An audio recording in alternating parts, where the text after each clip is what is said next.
Nampaknya GISB sedang melagang perjuangan untuk membentuk tapak empayar Islam seperti disebut hadis. Pusatnya di Malaysia. 300 orang BOD dan 200 orang ibu bersama pembantu seramai 4,000 orang itu tentulah kualitinya cukup tinggi untuk memikul tanggungjawab sebesar dicita-citakan. Penyusunan zon-zon secara berkembar adalah satu langkah karamah untuk segerakan terbukanya zon-zon antarabangsa GISB. Saya yakin pencapaian GISB ini bukanlah dibuat oleh manusia biasa. Abuya Syekh Imam Asy'ari Muhammad At-Tamimi, pemimpin ruh itu, sebenarnya sedang menelusuri hadis-hadis akhir zaman. Di bumi secara ruh, orang ruh itu walaupun wafat, tapi terus mampu untuk berjuang.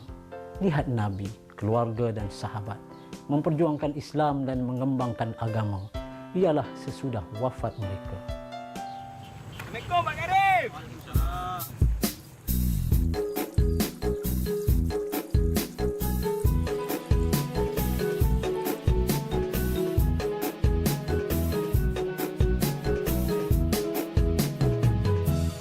Petani manusia yang berjasa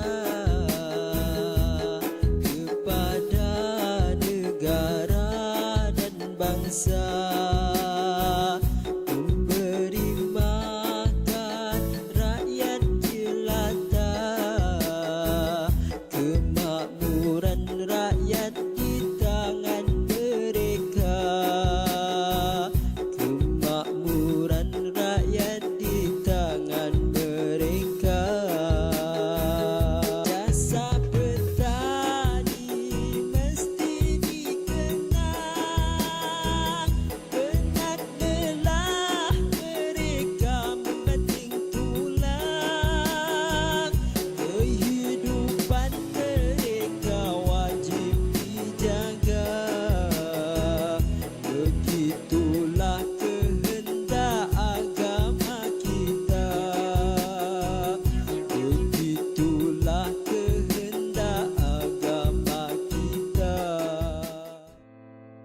Saya menyaksikan dan mempunyai hujah yang cukup untuk menyatakan bahawa Global Ikhwan Sdn Bhd yang kini bergerak di 42 zon di 3/4 dunia dengan bilangan pemimpin lelaki dan wanita seramai 500 orang dan ahli sepenuh masa 4,000 orang adalah jemaah yang dijanjikan Allah untuk melakukan kebangkitan Islam kedua di akhir zaman, iaitu di zaman kita, berdasarkan daripada sabda Nabi Muhammad sallallahu alaihi wasallam.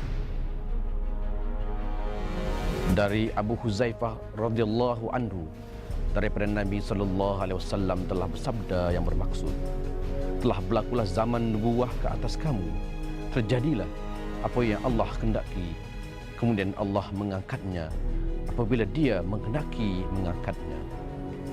Kemudian berlakulah zaman yang berjalan di atas minhaj nubuwah, maka terjadilah apa yang Allah kehendaki terjadi, kemudian Allah mengangkatnya apabila Dia menghendaki mengangkatnya.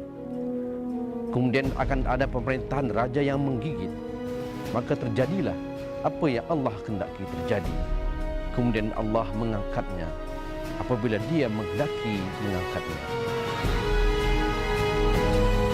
Kemudian akan ada raja yang ditakluk, maka terjadilah apa yang Allah kehendaki terjadi, kemudian Allah mengangkatnya apabila Allah menghendaki mengangkatnya.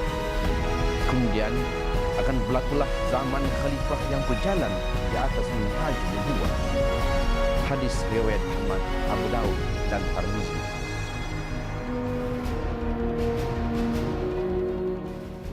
.500 orang pemimpin lelaki dan wanita di dalam GISB diberi nama Ikhwan oleh Abuya. Manakala 4,000 orang ahli itu namanya As-Sa'ib. Watak dan peranan mereka ada dua, iaitu abid dan pejuang.